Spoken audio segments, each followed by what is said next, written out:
Thank you very much, Financial Secretary. I am very happy that you made a very good distinction between the political vision of the budget and the technical vision. What I'm going to do here today is not to follow the footsteps of the minister. I'm going to give a political interpretation and understanding of the budget. The minister has done the technical part. I'm going to give you what His Excellency wants and how His Excellency sees the budget. First of all, let me thank the Minister of Finance for this, and also thank the Chief Minister for this very important session. This is a very, very important session in the budgetary process. Like the Minister said, this policy hearing is a very important tool because it allows us to dialogue, to discuss, to engage, to shape and guide the discourse on how we are going to develop policies and how we are going to finance those programs. So, Honorable Minister, I thank you for keeping this theme since 2018. This has been a tradition and we intend to continue this tradition. Today, let me first of all say another big thank you to the Minister and the entire Ministry, because it is refreshing to hear that the financial budget for 2024 will build on the gains of the first term of His Excellency. You know, the first term, His Excellency came with a vision, human capital development vision, and we realized that we made fantastic gains in the area of education, health, unit. On education, I'm very much happy that the Ministry is going to keep a commitment of a progressive 15% increment for teachers. So by 2025, we aim to meet the 45% that was promised to teachers. And thank you very much for that.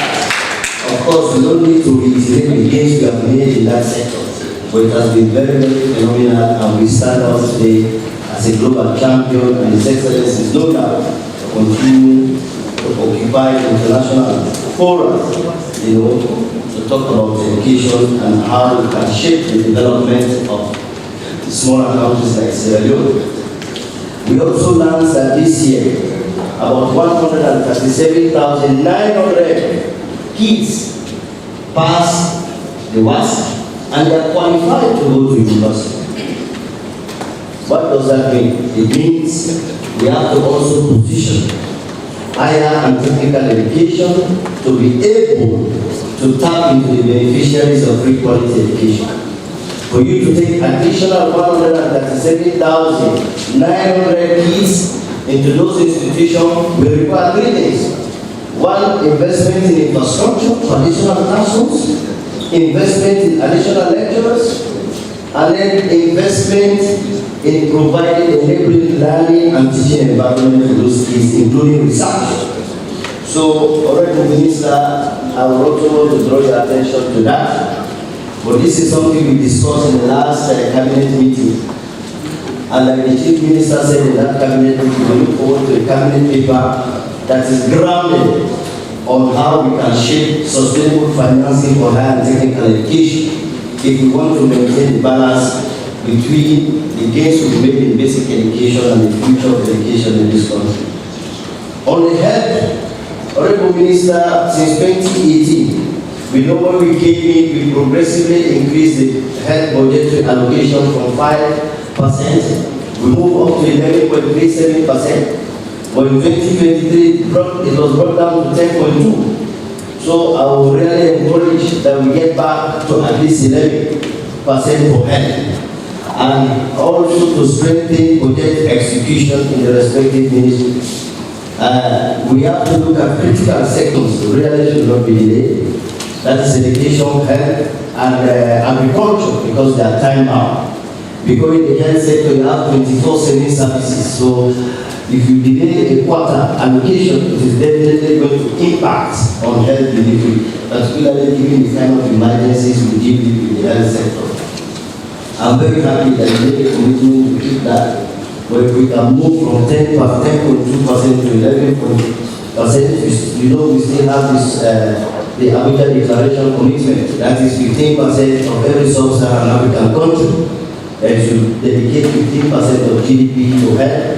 11% is reasonable because over the years, as a result of that 11%, we have been able to recruit additional 6,000 health workers. We have been able to expand healthcare services, buy new equipment, expand baby care unit, develop high dependency unit in maternal homes, which have saved lives, no doubt. So I will argue for that. On energy, I thank you very much for making mention of the 7 district electrification project.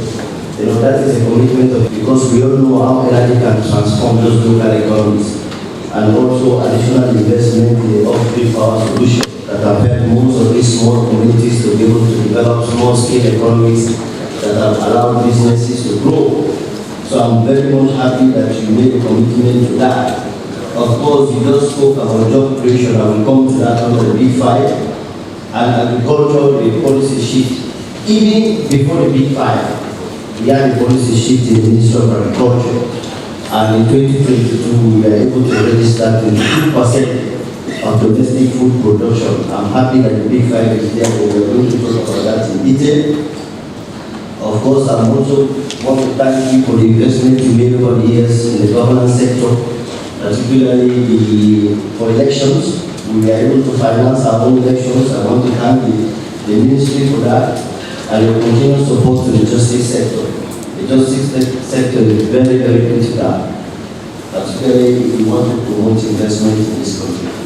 Distinguished ladies and gentlemen, today we are here to initiate discussions on the next 5 years, which means how do we build a bridge between our investment in human capital, development, and the Big Five. We have to build a bridge because we invested in the social sector. Now we are moving towards an investment strategy that will shape the future development, particularly of this country.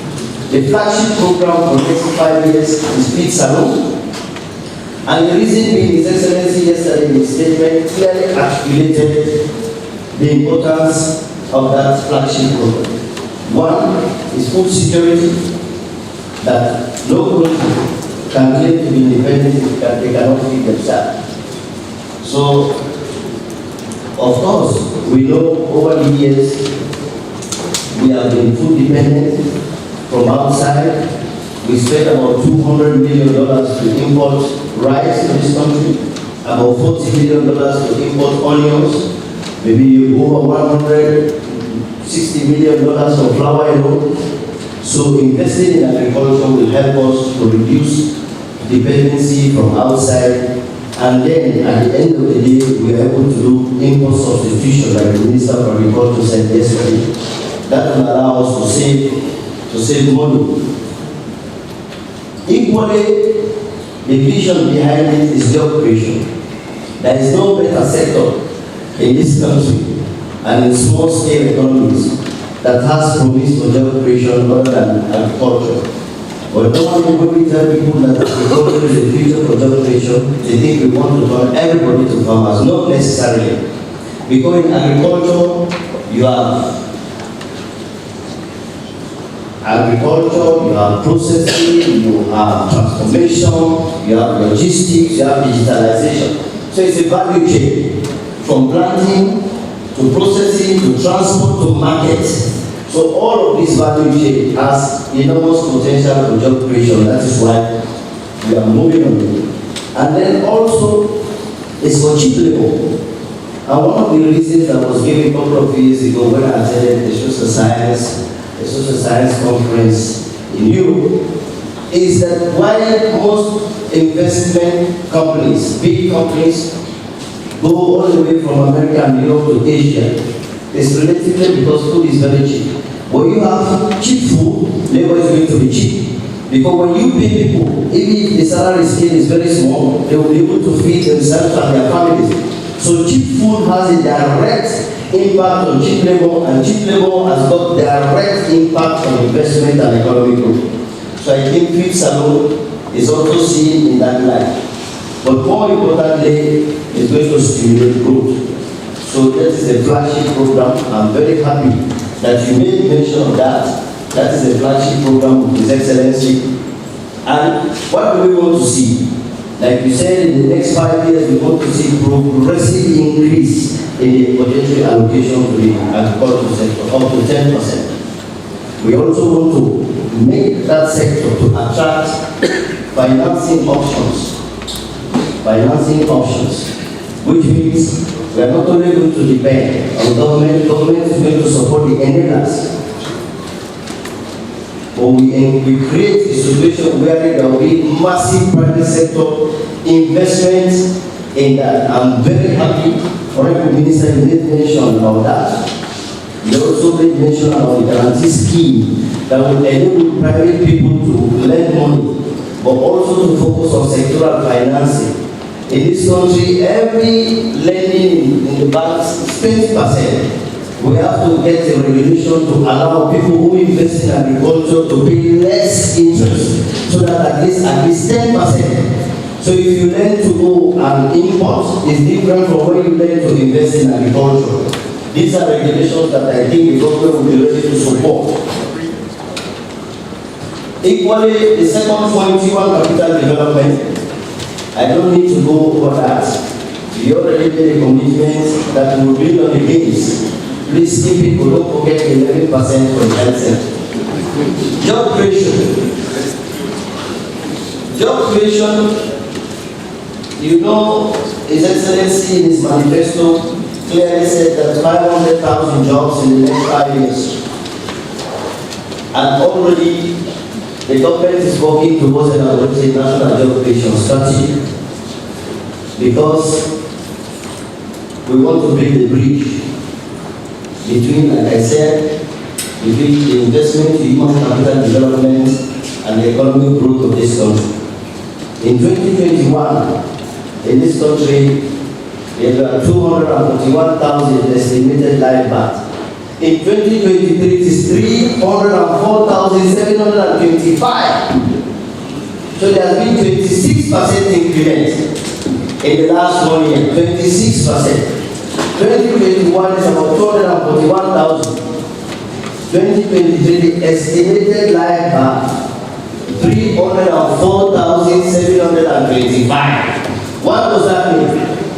It means if you have a country of a 7 million population, where every year they give birth to about 305,000 kids, and we offer them free foundational learning, free primary school, free secondary school. In the next couple of years, we are going to get nearly 500,000 and more kids in higher and technical education. That means when they come out, they will require a job. That is why job creation is paramount to the big five. If we want to keep the life, the hope of people, because the investment we are making in the human capital development, we have this budget is about a bridge building budget. How do we help us to build a bridge to the future in terms of creation, in terms of feeding the nation, in terms of.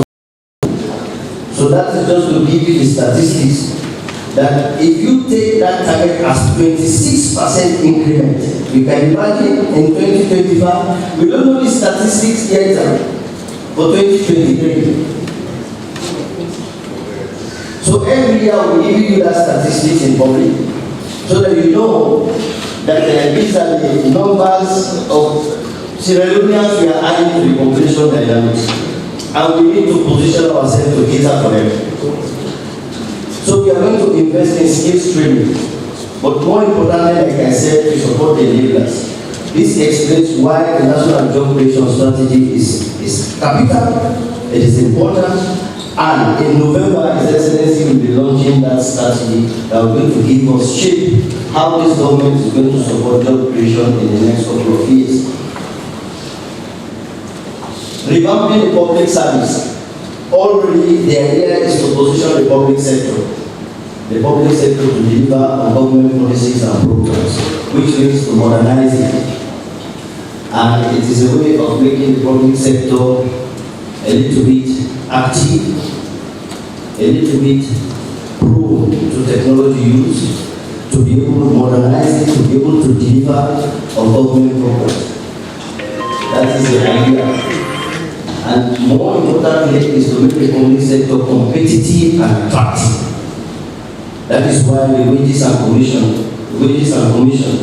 is going to work with the promote welfare of public sector workers, so that at the end of the day we look after them, both in terms of improving their conditions of service and also providing additional trainings to position them to be at pace with our thinking and vision. On technology and infrastructure, Honorable Minister of Finance, I want to thank you very much for the investment you have highlighted in technology and innovation to support digitalization. Of course, that can also help government coordination, like the Chief Minister said, it will help government coordination, so that when we improve our coordination, we are able to reduce the cost of business transaction. On energy infrastructure, you know, when we took over in 2018, the energy access in this country was 6%. Today we are over 35%. We have three big challenges in the energy sector, and I'm happy that you spoke to those ones. One is generation.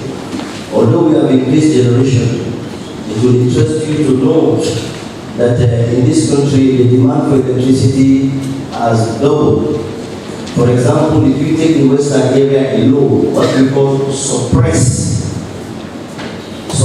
need is nearly 150 megawatt, meaning that you need 150 megawatt to support the entire western area.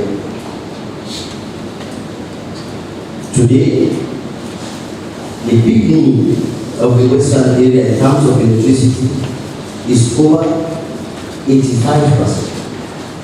When we came in 2018, the big need was between 50 and 52%. Today we are able to support the western area with a big need. We are able to evacuate about 85 megawatts of electricity. So we have increased electricity evacuation from 2018 to now by over nearly 35 megawatts. But what we intend to do right now, we are working on the transmission lines, the distribution lines. We are trying to modernize them around the eastern axis and also around the peninsula. When we do that, it will allow us to be able to evacuate about 120 megawatts of data, which means we will have increased by over 50% the peak demand. So we are working on that. So, Honorable Minister, I want to encourage you to continue to support those projects for the modernization of the transmission line in the western area, because additional electricity means additional businesses means additional jobs and additional increase in revenue. So I want to thank you very much that you made a commitment to that. But additionally, we want to call on the Ministry of Energy to improve the governance of the sector. Because it is one thing to improve, to invest in generation, to invest in transmission and distribution, and to be able to evacuate about 120 megawatts. But the uptake must be very important, particularly at the time that we are reducing public expenditure to particular sectors. The energy sector should be able to break even. They should be able to break even, which means we cannot be spending money in the energy sector like we are spending in health and education. So they should focus on improving the governance, so that at least at the end of the day they are able to collect back the cost for that energy that's being evacuated. I think, Honorable Ministers, I will just give you 4 concerns that I have. I will share them with you so that you take them. One, I take note of the fact that we want to increase revenue, domestic revenue by 20%, which is a very good idea. But I want to also underline the fact that increasing 20% revenue does not mean additional taxes. It will mean also innovative way of looking for areas not to tax the existing businesses and then support so that at least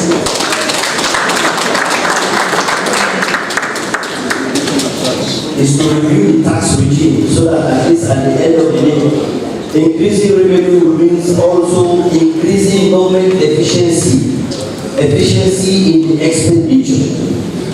In the expenditure. I know that you also made mention that you want to reduce government expenditure by tax to 25%. I hope that one will not touch those very essential sectors like health, education, and agriculture. In agriculture, we are going to 10%. But more importantly, let that increase from 30 to what reduction means. Equally, the other point I want to draw your attention to is I very much like the idea when I think the financial section was talking about if you improve on the allocation and management and governance of building permits alone, that is sufficient to pay public sector workers. I think reducing government public expenditure by 30 to 25%, side by side, we thinking of how to help those very sectors that have potential for revenue generation. You can invest in building that architecture to support them to increase revenue. I've already spoken about the tax regime.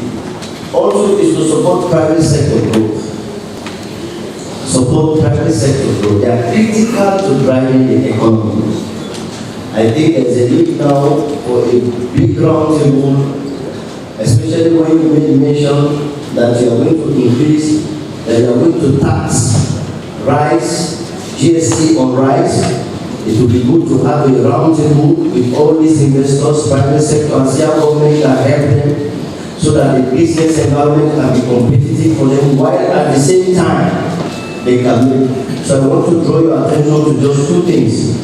If you take the pricing formula, if you take the price today for rice in the sub-Saharan African country, in Liberia today, in Guinea, the retail price for rice is $30. In Sierra Leone, it is $32. In Liberia, it is $37. But in Sierra Leone, we need to develop a pricing formula for rice and flour.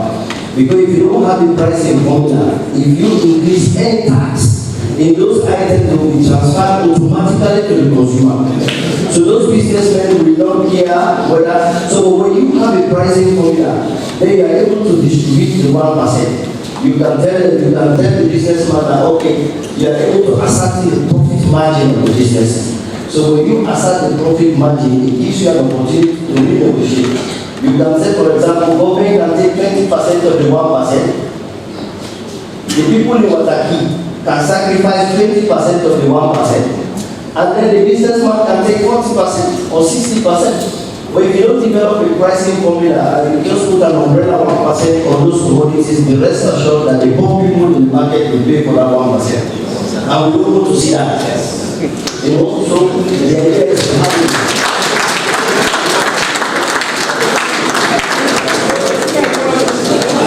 the idea is to have a mountain down on that, and I think the Ministry of Trade should be helpful with that. That pricing formula will allow you so that any increase, you know where it is going to be leveled and where it is going to come from. Or else, if you don't have that dialogue and develop that mechanism, believe me, it is going to be additional exploitation. You know, so that is just one advice I want to give in that direction. That brings me down to the very important need for the stabilization of commodity prices. Commodity prices. And the pricing formula is also going to help you to stabilize commodity prices. So that at least major commodities like flour, like rice, like cement, like oil, like onion, no businessman just get up in the morning and increase price unilaterally. Let there be a mechanism for a dialogue on how to increase commodity prices. If it is foreign currency, the problem, then government can help them to get foreign currency. But you just wake up today, you are selling rice from 670 to 690. Particularly those commodities, please focus the Ministry of Trade Finance on the stabilization of the price of those commodities. It includes a dialogue, it includes building an architecture that will determine how those prices, like we are doing for petroleum products. So we need to work on that. It is very, very important. Of course, I'm not going to touch on the foreign currency. the dollar. This is something we have been discussing.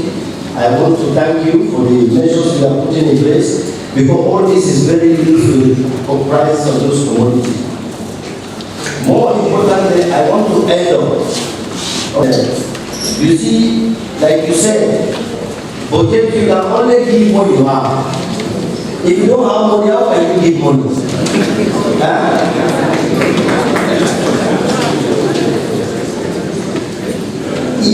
If you don't get money, you don't get to eat your money. Because you don't make the money, you eat them, you went to the factory and say, I can't put $1 pay for my job. Money don't get to eat. And you pay for it, but you say, why I can't? So you have to have money to give money. And to have money is to create a competitive environment for private sector to grow and businesses to grow. So we have to sit down and think critically about the obstacles of doing business in this country.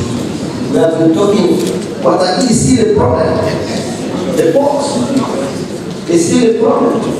Because that is what drives the economy. Because when people do more business, they are able to pay more taxes. They are able to create additional jobs, and those people will be paying taxes as well. So how do we drive the economy? Those obstacles to doing business in this country. And we also need to tell the respective ministries that how they treat investors, how they treat business people that come to these ministries is capital to the growth of the economy. Sometimes these ministries, you send an investor here, the investor will spend 4 or 5 days, there will be nothing. That is why we are talking about efficiency. Efficiency in itself, the more efficient you are, the more economically viable you are. So when you slow down, these ministries are slow down, all these agreements, all these investors, all these things, you slow down the economy of the country. And at the end of the day, you come to Minister of Finance and ask for additional money. If you don't have money, you cannot give money. So you have to help the ministry to make money. And to help the ministry to make money is those individual efficiency. I'm very happy that the Chief Minister made it categorically clear. If you don't have a sector plan, can they give you money? Who is going to develop a sector plan for you? So we are calling for efficiency. Efficiency within those ministries. Efficiency has got a price. So, Honorable Minister, thank you very much. It is a pleasure to be here, and I look forward to also supporting the office of the Vice President.